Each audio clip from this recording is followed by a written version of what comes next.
मंडळी नमस्कार. यंगिस्तान बिझटॉक सीझन 3 मध्ये आपल्या सगळ्यांचं स्वागत आहे. सीझन 3च्या या सेगमेंटमध्ये खरं तर आपण अनेक नामवंत उद्योजकांना तर निमंत्रित केलेलं आहेच आणि त्याचबरोबर त्यांचे अनुभव हे सुद्धा आपण ऐकलेले आहेत. पण सीझन 3चं आणखी एक वैशिष्ट्य म्हणजे आपला दर सोमवार हा म्हणजे यंग एंटरप्रेन्युअरसाठी आपण राखून ठेवलेला दिवस. खरं तर आज सोमवार नाहीये, आज मंगळवार आहे. पण काल पावसामुळे जे काही नेटवर्क इश्यू झाला होता त्यामुळे पहिल्यांदाच आपल्याला कालचा कार्यक्रम जो आहे तो पोस्टपोन करावा लागला आणि आज आपण अर्थात हा कार्यक्रम घेऊन आलेलो आहोत. सो 2 यंग एंटरप्रेन्युअर्स आपल्या सोबत आहेत. मी त्यांची ओळख करून देते. आम्ही उद्योगिनी प्रतिष्ठानच्या ट्रस्टी मधुरा मोहाडीकर अंतानी. मधुरा, स्वागत आहे तुझं. नमस्कार. त्याचबरोबर अनेक भाषा बोलणारी आणि त्या भाषांच्या व्यवसायातनं किंबहुना भाषांच्या माध्यमातून एक व्यवसायाची दिशा देणारी अमृता जोशी आपल्या सोबत आहे. अमृता, नमस्कार. नमस्कार, धन्यवाद. खरं तर तू अमृता लँग्स असं नाव नेहमीच लावतेस कारण लँग्वेजेस बोलणारी अमृता आणि हे खूप वर्षापासूनच आहे. इवन तुझं नावही तसंच येतंय. सो आता अमृता जोशीचं मी अमृता लँग्स असं तुला म्हणू शकते नक्कीच आणि तशीच तुला मी हाक मारीन. प्रत्येक विषयाची एक आयडेंटिटी खरं तर प्रत्येकाची असते आणि ती आयडेंटिटी कुठेतरी त्याच्या व्यवसायातनं आपल्या कामातून दिसत असते. मधुरा, मला असं वाटतं तुझ्यापासून सुरुवात करते. आज मातृदिन आहे आणि तुझ्या बाबतीत असं आहे की आईची एक खूप मोठी परंपरा आहे. म्हणजे आपल्याला सगळ्यांना माहिती आहे की प्रसिद्ध उद्योजिका, आम्ही उद्योगिनी प्रतिष्ठानच्या अध्यक्ष आणि महाराष्ट्र चेंबर ऑफ कॉमर्सच्या माजी अध्यक्ष मीनल मोहाडीकर यांची सुकन्या असं म्हणू आपण. त्यामुळे मधुरा, आईचा एक वारसा खरं तर तुला मिळालेला आहे आणि उद्योगाच्या क्षेत्रात पाऊल टाकताना अगदी आईचं बोट धरून तू या क्षेत्रात आली आहेस आणि आज मातृदिन आहे. तर मला असं वाटतं की आईचा हा जो वारसा मिळालाय त्या वारशाबद्दलच आपण सुरुवात करूया आणि मातृदिन अशा पद्धतीने साजरा करूया. तर काय सांगशील त्याबद्दल? मला असं म्हणायचं आहे की आई बरोबर जेव्हा मी प्रत्येक शाळेपासून जेव्हा तिच्या व्यवसायाच्या वेळेला म्हणजे पिकनिक अशी आमच्याकडे नसायची. एव्हरी हॉलिडे वॉज तिच्या एक्झिबिशन मध्ये. त्यामुळे मी 3रीत असताना पहिला एक्झिबिशन मध्ये स्टॉल ठेवलेला आईस्क्रीमचा आणि त्या पैशातून किंवा माझ्या फ्रेंड्स जे आम्ही पैसे गोळा केलेले तर त्या प्रॉफिट म्हणून पहिला व्हिडिओ गेम मी घेतलेला. So that was a very proud movement for me. तर मी असं म्हणेन की बिझनेस करायचं हे माझं बाळकडू म्हणा किंवा लहानपणी 3रीत असल्यापासूनच डोक्यात एकदम फिक्स झालेलं की नाही, मला ह्याच क्षेत्रामध्ये करिअर करायचं आहे. आणि तिच्याबरोबर एव्हरी टाइम मला जे ग्राउंड लेवल पासून तिने मला जे सुरुवात केली सगळ्या ह्याची, म्हणजे डायरेक्टली वरती येऊन बसवलं नाही. म्हणजे मला लिटरली आय रिमेंबर मी कॉलेजमधून पास आउट झाल्यावरती पण इलेक्ट्रिशियन्स असो किंवा काय असो, so she has given me की प्रत्येक फील्ड मध्ये जाऊन सगळे व्यवस्थित तुला सगळ्याची माहिती असली पाहिजे. फक्त एखादं पर्टिक्युलर काम तुला माहिती असं नाही, पण सगळ्याच गोष्टी माहिती पाहिजेत. तर ते व्यासपीठ मला आई वडिलांनी दोघांनीही मला त्याच्यासाठी आधी तयार केलं आणि मग मला ते डेझिग्नेशन वरती त्यांनी दिलं. सो आय थिंक त्यांचं त्याच्यात खूप सहकार्य होतं.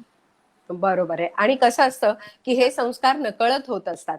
म्हणजे आपल्याला कळतही नाही पण आपण आई वडिलांना फॉलो करत जातो आणि त्या दृष्टीने ते काम होत जातं. म्हणजे मिनलताईंबरोबर मी अनेक वर्ष जोडलेली आहे. मी तुला लहानपणापासून बघितलेलं आहे की ज्या पद्धतीने तूही त्या आई बरोबर किंवा वडिलांबरोबर बाबांच्या बरोबर जो काम करत राहिलीस तर ते शिकता शिकता या गोष्टी सहज जाता जाता शिकता येतात आणि मला वाटतं तो संस्कार खूप महत्वाचा असा असतो.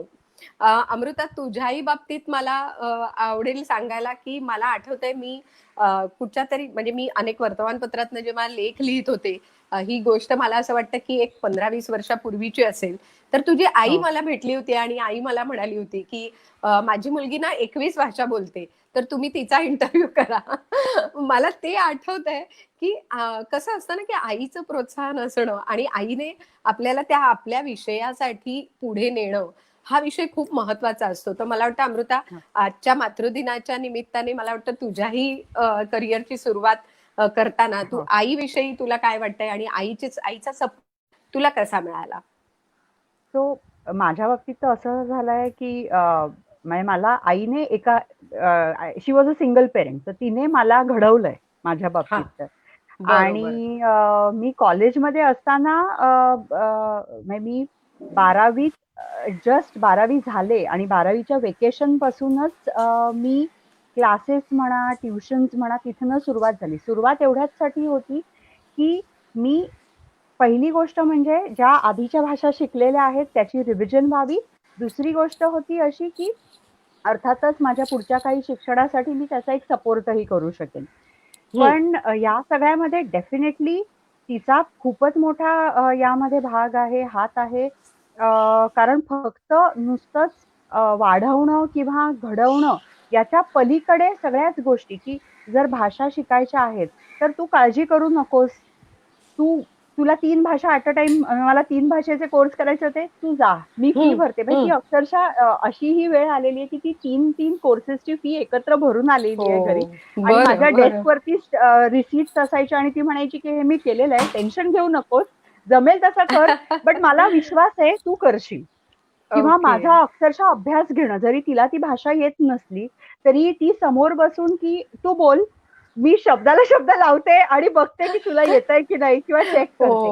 सो हे जे एक सतत प्रोत्साहन होतं आणि घरात होणाऱ्या कुठल्याही गोष्टींचा माझ्यावर असर होऊ देऊ नये यासाठी सतत लहानपणापासून, मग भले ते लहानपणी मी जादूचे प्रयोग करणं असू देत किंवा नॅशनल लेवलला स्पोर्ट्स खेळणं असू देत, या सगळ्या गोष्टी ज्या मी करू शकले, डेफिनेटली सगळं क्रेडिट गोज टू हर. कारण नाहीतर ते शक्य नव्हतं. खरंच आहे. आणि तो सपोर्ट खूप मोठा आणि महत्वाचा असतो.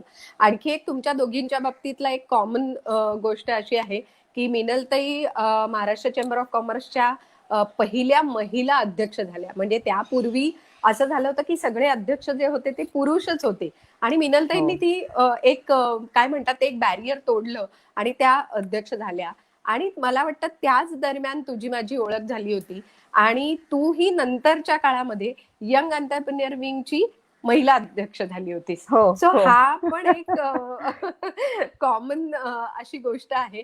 पण मला वाटतं अमृता, हे जेव्हा म्हणजे एखादा महिला म्हणून तू पुढे येणं किंवा चेंबर ऑफ कॉमर्स मध्ये एक स्वतःचं स्थान निर्माण करणं, हे करत असताना एक उद्योजिका म्हणून तू कशी उभी राहिलीस आणि चेंबर आणि या सगळ्या माध्यमातून यंग एंटरप्रेन्युअरनी कसं स्वतःला पुढे न्यावं, या बाबतीत मला तुझ्याकडनं ऐकायचंय. मला नेहमी एक गोष्ट सांगावीशी वाटते, की कधीही मनामध्ये म्हणजे भले मग एक आपण यंग एंटरप्रेन्युअर म्हणून असू किंवा एक महिला एंटरप्रेन्युअर म्हणून असू, की काही मला म्हणायचंय, की या सगळ्या टॅग्स पेक्षा आपण काय विचार केला पाहिजे, की ओके, मी जर एक एंटरप्रेन्युअर आहे, मग माझं वय, मी महिला आहे की पुरुष आहे, की मी इतर कोणतेही फॅक्टर्स हे कुठलेही मनात न आणता, न या गोष्टीचा विचार करता, गोष्टीवर कोणत्या फोकस केलं पाहिजे, तर मला माझ्या कामावर भरपूर विश्वास असणं. ओके, लोक काय सांगतायत, कधी कधी निगेटिव्ह फीडबॅक असतो, पण तोही गरजेचा असतो. तोही पॉझिटिव्हली घेणं. आपल्या चुका असतील तर त्याच्यावर हसणं. म्हणजे मी एक भाषेच्या माध्यमातून मी एक सर्वात मोठी गोष्ट आहे की जी मी शिकली आणि जी मी वापरातही आणली ती म्हणजे, मला लोक म्हणतात की तू एवढ्या भाषा कशी काय शिकली. म्हटलं महत्वाची गोष्ट आहे की भीती न मनात बाळगता, दुसरी गोष्ट चुकांना घाबरायचं नाही, चुका करायच्या आणि स्वतःच्या चुकांना जरूर हसावं, सुधराव्या आणि नंतर त्या पुढे रिपीट होऊ नये याची काळजी घ्यावी. आणि हीच गोष्ट माझ्या मते कोणत्याही शिक्षणामध्ये आपण आणि पुढे एंटरप्रेन्युअर जर असू, बिझनेस चालू करणार असू, व्यवसाय चालू करणार असू, तर त्यामध्ये आपण या गोष्टीचा वापर नक्कीच करू शकतो. So I think these are just the basic things याचा जर विचार केला तर काहीच अशक्य नाहीये. बरोबर आहे. आणि ही गोष्ट खूप महत्वाची आहे आणि ती लक्षात ठेवूनच सगळ्यांनीच पुढे जाणं जे असेल ते हे लक्षात ठेवलं पाहिजे. मधुरा, तुझ्या बाबतीत मला हेच विचारायचंय की जसं आता ही म्हणाली की काही निगेटिव्ह गोष्टी येतात, विशेषतः तुझ्या बाबतीत तर खूप मोठी जबाबदारी होती की बघा ना आईने एवढं केलंय. सो हे सतत कुठेतरी एका प्रकारे प्रेशर आणि एका प्रकारे जबाबदारी. तर या सगळ्याला तू कशा प्रकारे घेतेस आणि त्याला तू कशी सामोरी जातेस? कसं आहे, जेव्हा मी आई बरोबर बिझनेस मध्ये जॉईन झाले तेव्हा प्रत्येक जण आईला विचारायचं, अच्छा तुमची मुलगी आहे, तुम्हाला मुलगा नाहीये का? आणि तेव्हा मला त्या गोष्टीचा खूप राग यायचा, कारण की माझ्या बापरे. फॅमिलीमध्ये असं अपब्रिंगिंग कधीच नव्हतं की मुलगा हो. मुलगी, आणि असं कधीच आमच्या घरी केलं नाही. आणि प्रत्येक जण आपल्या विचारतात, अच्छा मुलगा नाही का तुम्हाला, मुलगीच आहे. अरे आणि तेव्हा बापरे. माझे पेरेंट्स प्राऊडली सांगायचे की ती मुलासारखंच काम करते. पण अगदी बरोबर. तेव्हा इट वॉज ओके. पण जेव्हा लोकांनी माझं काम बघितलं आणि त्याच्यानंतर जेव्हा ते म्हणाले की नाही बाबा, हा शी हॅज द पोटेन्शियल आणि ती खरंच ते काम करते, सो देन देर म्हणतात ना, बघायचा दृष्टिकोन जो बदलला, तर ते आय थिंक माझ्या कामामुळे बदलला. आणि आपण म्हणू शकतो की लोक बोलणार, क्रिटिक्स आपल्याला सतत सांगत राहणार, पण आपण किती ऐकायचंय आणि किती घ्यायचंय ह्याचा विचार आपण आपल्याच हातात ठेवायचा असतो. आणि those you take it as a good point, किंवा मे बी आपण ते विचार करू शकतो की जे पॉइंट्स आहेत ते आपण नीट विचार करून तसं न वागता आपल्याला जे पाहिजे त्या दृष्टीने आपण पुढे गेलो तर I think we can prove our self. बरोबर आहे. आणि हे सिद्ध करणं स्वतःला हे सगळ्यांनाच करावं लागतं. म्हणजे मग फर्स्ट जनरेशन एंटरप्रेन्योर असो किंवा सेकंड जनरेशन असो, सेकंड जनरेशनवर आणखीन जबाबदारी असते. पण मग जेव्हा तू मला वाटतं MBA केलंस आणि मग त्यावेळेला जेव्हा तू ठरवलंस की म्हणजे व्यवसायात यायचं हे तर ठरवलंच होतंस, पण तू मधल्या काही काळात म्हणजे MBA च्या नंतर काही काळात तू एक वेगळा विषय सुद्धा खरं तर हाताळलास. तू ताजमध्ये होतीस, हॉस्पिटॅलिटी इंडस्ट्रीमध्ये होतीस. तर तो अनुभवासाठी तू केलास की कशा प्रकारे, म्हणजे तू त्या सगळ्या करिअरच्या ग्राफकडे कशा पद्धतीने पाहिलंस आणि काय तू विचार केला होतास? मी TY BCom करत असताना खरं हॉस्पिटॅलिटी मॅनेजमेंटचा कोर्स केलेला. आणि मी तेव्हा TY मध्ये असताना ताजमध्ये नोकरीला होते. तेव्हा माझं ते करिअर होतं आणि मला ट्रॅव्हल रिलेटेड खूप इच्छा होती करायची. म्हणजे इनफॅक्ट मी टूर गाईड म्हणून पण सिंगापूर, मलेशिया, थायलंडमध्ये बऱ्याच ट्रिप्सना गेलेले आणि टूर गाईड म्हणून सगळ्या लोकांना फिरवलेलं. So I was into the travel thing. पण म्हणतात ना की बिंग द ओनली डॉटर मला हे पण बिझनेस कडे बघणं पण महत्वाचं होतं आणि गरजेचं होतं. त्यामुळे MBA च्या वेळेला मी परत बिझनेस केला. पण कुठे ना कुठेतरी माझी चुकचुकाट होती की मला परत त्या ट्रॅव्हलच्या रिलेटेड हॉबी म्हणा किंवा पॅशन म्हणा, मला ते परत जॉईन करायचं होतं. म्हणून एक 4 वर्षापूर्वी मी आणि माझी फ्रेंड आहे, तर आम्ही दोघींनी पार्टनरशिप मध्ये हकुना मटाटा ट्रॅव्हल्स नावाची एक ट्रॅव्हल हो. कंपनी फॉर्म केली. So I could my parents supported me a lot, कारण की बिझनेस चालू ठेवत असताना ऍट द सेम टाइम माझी हॉबी आणि माझं ट्रॅव्हलचं पॅशन पण मला त्यांनी कंटिन्यू करून दिलं. त्यामुळे मला दोन्हीही फील्डचं नॉलेज मिळालं. म्हणजे एक तर एस्टॅब्लिश्ड बिझनेस मध्ये असून त्याचे प्रॉब्लेम्स किंवा त्याचे चॅलेंजेस वेगळे असतात, आणि स्टार्टअप जेव्हा आपण करतो ट्रॅव्हलचा जो मी केला तर त्याचे चॅलेंजेस, तर दोन्हीही चॅलेंजेसचा आम्हाला अनुभव घेता आला. कारण की प्रत्येकाचे स्टार्टअप मध्ये पण वेगळ्या चॅलेंजेस होत्या आणि एस्टॅब्लिश्ड बिझनेस मध्ये तुम्ही जेव्हा पाय तुमचे एस्टॅब्लिश करायला जातात तर तेव्हा पण जो काही चॅलेंज असतो तो पण मला अनुभवता आला. बरोबर. त्याच्यामुळे खरंच आहे की तू म्हणतेस तसं की तुझी पॅशन ट्रॅव्हल बद्दलची आणि तुमचा व्यवसाय म्हणजे आई बाबांच्या बरोबर सुरू करणं तो व्यवसाय आणि ह्या दोन्हीची सांगड तुला त्यामुळे घालता आली आणि त्या गोष्टी तू लहानपणापासून पाहिलेल्या असल्यामुळे चांगल्या पद्धतीने त्याचं नियोजन करू शकलीस. अमृता, तुझ्याही बाबतीत असं आहे की जसं मधुरा म्हणाली की तिला सगळे देश फिरायला आवडतात किंवा सगळ्या देशांमध्ये न्यायला लोकांना आवडतंय, तसं तू सगळ्या देशातल्या भाषांना कुठेतरी एकत्र केलंयस. तर हे करत असताना लँग्वेज शिकल्यानंतर व्यवसाय म्हणून किंवा नोकरी म्हणून सुद्धा कोणते कोणते ऑप्शन्स ओपन होते आणि त्यातलं तू काय काय केलंस? म्हणजे तू कॉर्पोरेट साठी सुद्धा काम केलंस, दुभाषी म्हणून काम करणं हा सुद्धा लँग्वेजच्या दृष्टीने खूप हो, महत्वाचा विषय आहे. तर हो. या सगळ्या व्यवसायाच्या नेमक्या कक्षा किती आहेत आणि कशा पद्धतीने त्या पुढे येतात याबद्दल आम्हाला तू सांग. जरूर. तर भाषेच्या माध्यमातनं माझी सुरुवात अशी होती, की मी आधी तर शिकवायला सुरुवात केली.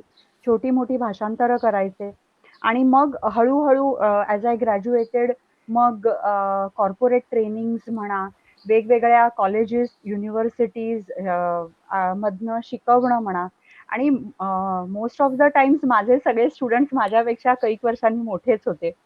त्यानंतर माझे माझे स्वतःचे क्लासेस सुरू करणं म्हणा आणि मग ॲज अ स्टुडंट आधी मी जगभर फिरले कल्चरल एक्सचेंज प्रोग्रामसाठी आणि नंतर ॲज अ टीचर मी माझ्या मुलांना म्हणजे मी माझ्या मुलांना नेहमी म्हणायचे even before I was married तर माझे स्टुडंट्स ही नेहमी माझी मुलं होती. सो मी माझ्या मुलांना घेऊन जगभर फिरले आणि मग वा. जपानला स्टडी टूर असो किंवा युरोपमधले काही देश असो तर या ठिकाणी स्टडी टूर्स नेणं हेही होतं.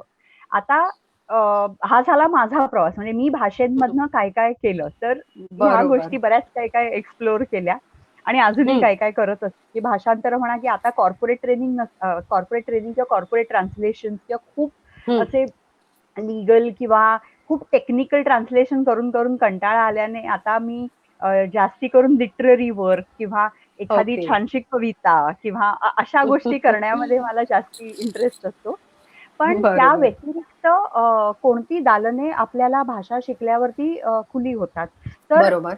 There are lot of things म्हणजे अजूनही आता कसं आहे माहितीये बऱ्याच वेळेला लोकांना भीती वाटते की देर इज गुगल ट्रान्सलेट मग ट्रान्सलेटरची गरज काय आहे? हा. ट्रान्सलेटरची आवश्यकताच बरोबर. का लागेल? पण मी सगळ्यांना सांगू इच्छिते अजूनही कम्प्युटर थोडा आपल्या मागे आहे कारण शब्दांसाठी चटकन मदत करेल गुगल ह्युमन ब्रेन पेक्षा फास्टर हम्म, पण ग्रामर जे आहे, व्याकरण आहे, ट्रान्सलेशन जे हम्म, आहे, लिटरल ट्रान्सलेशन त्यामध्ये प्रॉब्लेम येतो. म्हणजे तुम्ही हम्म. उदाहरणार्थ जर मराठी टू इंग्लिश करून बघा, नाकी नऊ आलेचं ट्रान्सलेशन तुम्हाला 9 केम टू माय नोज येईल आणि पालक सूपचं पेरेंट्स सूप येईल. त्यामुळे हा ओ. प्रॉब्लेम जो होतो, हा तुम्हाला इतर भाषेतही होईल. डेफिनेटली तरी Google म्हणा, आज या सगळ्या यंत्रणा ज्या आहेत, they are working towards it, they are making बरोबर. It better.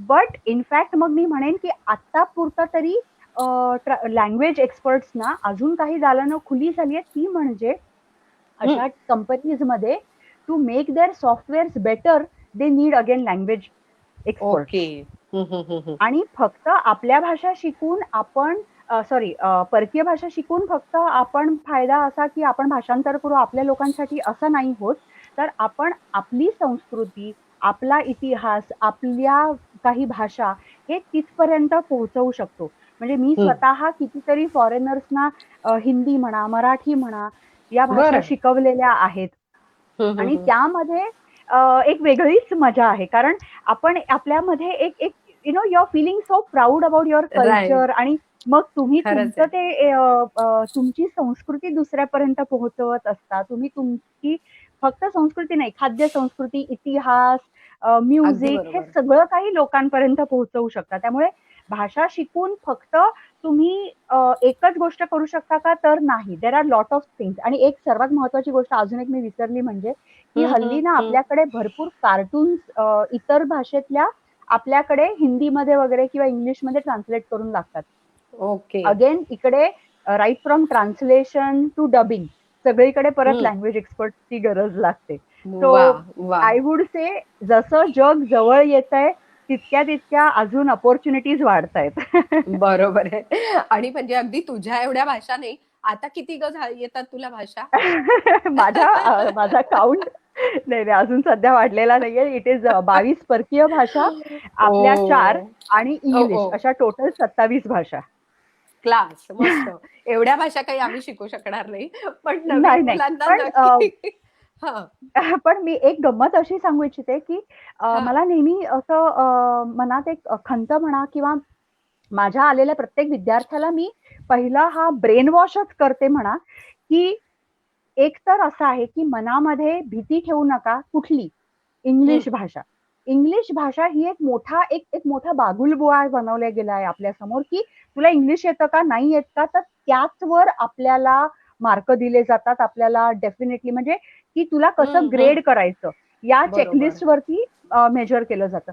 I would say की आपण भारतीय, we are blessed with so many languages, की आपण जन्मतः कमीत कमी 3 ते 4 भाषा आरामात बोलायला लागतो. कारण आपल्या येतातच. बरोबर. शेजार-पाजारी वेगवेगळ्या भाषाचे माणसं असतात. आपण जेव्हा शाळेत जातो किंवा इतर ठिकाणी खेळायला जातो, कामाला जातो, व्यवसायाला जातो, आपले आई-वडील जर 2 वेगळ्या भाषेचे असतील तर अजून सोने पे सुहागा. तो जन्मतः आपल्याला एवढ्या भाषा येत असतात. खरं. इंग्लिश आज डेफिनेटली ग्लोबल लँग्वेज झालेली आहे. नाही म्हटलं तरी आपल्याला ती यायला हवी, कारण बऱ्याच कामांसाठी ती उपयोगी पडते. पण मला म्हणायचं त्याची भीती बाळगू नये. आणि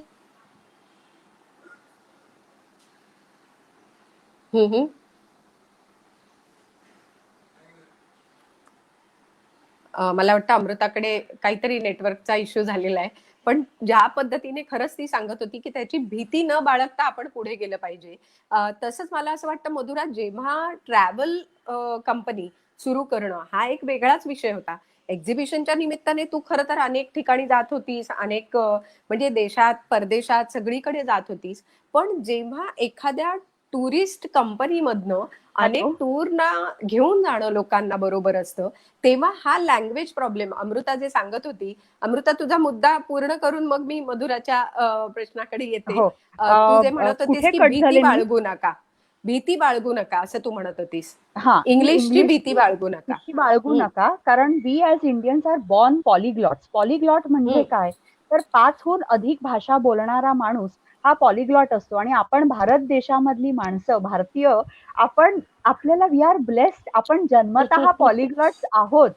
तर आपल्याला भीती का मनामध्ये? So I would say go ahead आणि लर्न लँग्वेजेस. भारतीय गुड. भाषा शिका, परकीय भाषा शिका.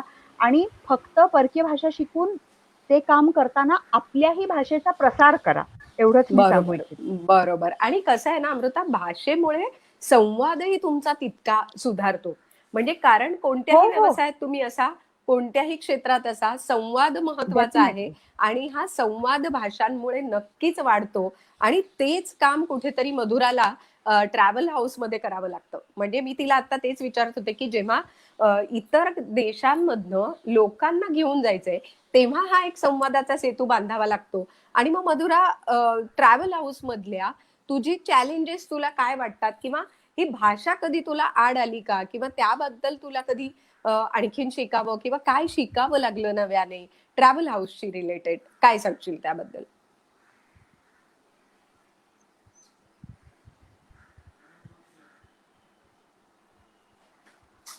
आजकाल कसं झालंय की आपले इंडियन्स एवढे ट्रॅव्हल करता आहेत आणि हिंदी फिल्म इंडस्ट्रीमुळे नाही म्हटलं तरी, आता मी थायलंडला पण जेव्हा जायचे तर तेव्हा तिकडच्या, जरी थाय लँग्वेज त्यांची लँग्वेज आपल्याला माहित नसेल तरी त्यांना इंग्लिश बऱ्यापैकी यायचं. पण फॉर अ चेंज मला तिकडचे जे आमचे एजंट्स असायचे तर ते एखादा अमिताभ बच्चनचा फॅन असायचा, एखादा शाहरुख खानचा फॅन असायचा, त्यामुळे त्यांना ते पण काही काही डायलॉग अगदी पाठ असायचे. त्यामुळे अशी लँग्वेज हा बॅरियर कधी आला नाही, कारण की सगळ्यांना इंग्लिश तुटकं का होईना तिकडे सुद्धा येतो. आणि बऱ्याचशा जे ट्रॅव्हल डेस्टिनेशन्स आहेत तर त्या डेस्टिनेशन्स मध्ये त्यांची इन्कम सोर्सच किंवा बेसिक त्यांचं उत्पन्नच ट्रॅव्हल रिलेटेड असल्यामुळे ते एकदम स्वीटली किंवा पोलाइटली बोलत असतात आणि खूप हेल्पफुल असतात. त्यामुळे लँग्वेज हा विषय कधी आलेला नाही. एकदा दोनदा आलेला आम्हाला, तेव्हा आम्ही गुगल, जसं अमृता म्हणाली, गुगलनी आम्ही तो जे म्हणायचा ते ट्रान्सलेट केलेलं. पण ते आम्ही जेव्हा सर्वेला गेलेलो तेव्हा टूर गाईड असतात त्यांना प्रॉपर इंग्लिश बरोबर. येतं, त्यामुळे त्याच्यात काही Right. प्रश्न आला नाही. पण जेव्हा आम्ही रेकी करायला कुठेतरी एखाद्या डेस्टिनेशनला गेलेलो, एकदा दोनदा झालेलं की त्या हॉटेलवाल्याला काय सांगायचं हेच कळत नव्हतं. आम्हीला गुगल केलेलं, पण ते पण अमृता म्हणाली तसं तुटकं Right. हुटकं होतं आणि बेसिक लोचा होता. पण येस, पण असं तू आता बॅरियर असतच नाही थायलंड आलं. म्हणालीस. हा हा, आता तू थायलंड म्हणालीस तर मला सचिन ट्रॅव्हल्स मध्ये म्हणजे सचिन जकातदारचे बाबा, त्यांनी मला सांगितलेला एक किस्सा आठवला, म्हणजे लँग्वेज वरनं काय होऊ शकतं. मला वाटतं अमृता, तू सांगू, थाई भाषेमध्ये 5ला हा म्हणतात का? हम्म. 5ला हा म्हणतात हो ना? हो हो हो हा, हो. तर त्यांनी एक किस्सा सांगितला होता की त्यांनी सगळ्या ट्रॅव्हलर्सना सांगितलं, म्हणजे आपल्या बरोबर आलेल्या टुरिस्टना, की तुम्ही एक वेळ दिला होता आणि तुम्ही या मार्केटमध्ये जा. आणि त्यांना तो वेळ मोकळा वेळ होता, म्हणजे तेव्हा गाईड त्यांच्या बरोबर नसणार होते. ते मार्केटमध्ये गेल्यानंतर तुम्ही म्हणे रिक्षातनं या आणि त्यांना सांगा हा काहीतरी अमका मार्केट, इथे तुम्ही हम्म, पोचायचंय, हा हा हम्म. पत्ता आहे आपला. तर आपल्याकडे मराठी माणसांना कसं बोलायची सवय असते, आपण खूप स्ट्रेस करतो एखाद्या गोष्टीवर. तर एका टुरिस्टने त्या रिक्षावाल्याला सांगितलं हा हा सुखुना मार्केट काहीतरी. तर हा हा म्हणजे 55 झालं ना, तो 5व्या रस्त्याच्या ऐवजी 55व्या रस्त्यावर घेऊन गेला त्यांना. सो लँग्वेजमुळे काय होऊ शकतं, म्हणजे इनफॅक्ट न कळल्यामुळे. थायलंडलाच हा, माझी ही गंमत झालेली आहे की अच्छा. जेव्हा माझ्या 17 भाषा होत्या आणि हा तेव्हा मी म्हणजे अक्षरशः म्हणजे असं मला वाटायचं की हा मला काय म्हणजे, आणि सगळ्यांनी मला चढवूनही ठेवलेलं तितकंच की तुला हा काय जगात हा, कुठेही असशील काहीच प्रॉब्लेम नाही वगैरे. आणि नेमकं बरोबर. तेव्हा मला थाय भाषा येत नव्हती आणि मी जपानला चालले होते आणि माझा एक छोटासा ना ऍक्सिडेंट झाला थाय एअरपोर्ट वरती. ओके. नथिंग सिरियस, पण मी तोंडावर पडल्याने माझं तोंडाला माझ्या बऱ्यापैकी इंजुरीज होत्या वगैरे वगैरे. अरे आणि बापरे, हा हा. नेमकं म्हणजे असं झालं की येत होत्या 17 भाषा, पण नेमकी अशा ठिकाणी ऍक्सिडेंट झाला की जिकडची भाषा येत नव्हती. आणि सांगायचं असं की तेव्हा मी त्या एअरपोर्ट वरती बँकॉकच्या की बरंचसं शोधलं, बघितलं की मला लँग्वेज लर्निंगसाठी कुठलं पुस्तक मिळतंय का? तर ते काही मिळालं नाही. म्हणजे मी परत येताना, म्हणजे मी जपानला गेले हा आणि प्रवास करून परत येताना हा, परत त्याच एअरपोर्टला होते. तेव्हा तिथे मला लँग्वेज लर्निंगचं ॲज सच मिळालं नाही. बाकी ट्रॅव्हल बुक्स आणि वगैरे असे होते. आणि कोइन्सिडेंटली असं झालं की एका वर्षाने मी परत, मला तिथेच जायचा योग आला. हम्म. नेमक्या ऑगस्टचाच महिना होता. परत तिकडेच त्याच एअरपोर्टला होते आणि तिकडची जी बुक सेलर होती ना, ती माझ्या पुढे आली आणि मला म्हणाली, "यू कम लास्ट इयर." ओ, आणि असं तिच्या तुटक्या-मुटक्या इंग्लिशमध्ये, आणि मला तिने ते लँग्वेज बुक भेट दिली, म्हणजे शी दिलं. ओ गिफ्टेड मी दॅट ओ. बुक. हो. तो इतका वा, छान एक असा अनुभव म्हणजे घडला आणि तिकडनं, आणि गंमत बरोबर. अशी की ती गोष्ट 1 वर्षापूर्वी घडून सुद्धा मी भाषा शिकायला हो. सुरुवात केली नव्हती. कारण मला ओ ओ, इंडियातही तेव्हा लँग्वेज थाय लर्निंग बुक्स मिळाली नव्हती. आणि ओके. तिकडनं मग तो प्रवास सुरुवात झाला. सो अशा काही गमती-जमती होत बरोबर. असतात. खरंच आहे. मधुरा, मला वाटतं तुझ्याही बाबतीत असं काही घडलेलं असतं, की म्हणजे एकंदरीत या सगळ्या म्हणजे बिझनेसच्या रिलेटेड अशा काही गोष्टी, की ज्या तुला चॅलेंजिंग वाटल्या आणि तुला तुझ्या म्हणून त्या सादर करता आल्या आणि त्यातनं एक समाधान, म्हणजे शेवटी आपलं स्वतःचं एक समाधान जे असतं ना, ते मिळतं. So as a young entrepreneur म्हणून आज तुझ्या सगळ्या प्रवासामध्ये तुला समाधानाचे क्षण कोणते वाटतात आणि त्याबद्दल काय सांगशील? Hello hello. हा, बोल ना. मला पुन्हा एकदा क्वेश्चन सांगशील, मला नीट ऐकू नाही आला. हॅलो. ओके ओके, मला असं म्हणायचंय की एक, हा, मी सांगते तुला, प्रश्न विचारते पुन्हा. एकतर संपूर्ण प्रवासात, म्हणजे तुझ्या प्रवासामध्ये, व्यवसायात जेव्हा तू आलीस, तेव्हा तुझ्या व्यवसायाच्या प्रवासामध्ये तुला कोणत्या गोष्टी अशा वाटल्या की जे समाधानाचे क्षण ज्याला म्हणतात ते देऊन गेला, आणि ते क्षण तू आज आमच्याशी शेअर कर, असं माझं म्हणणं.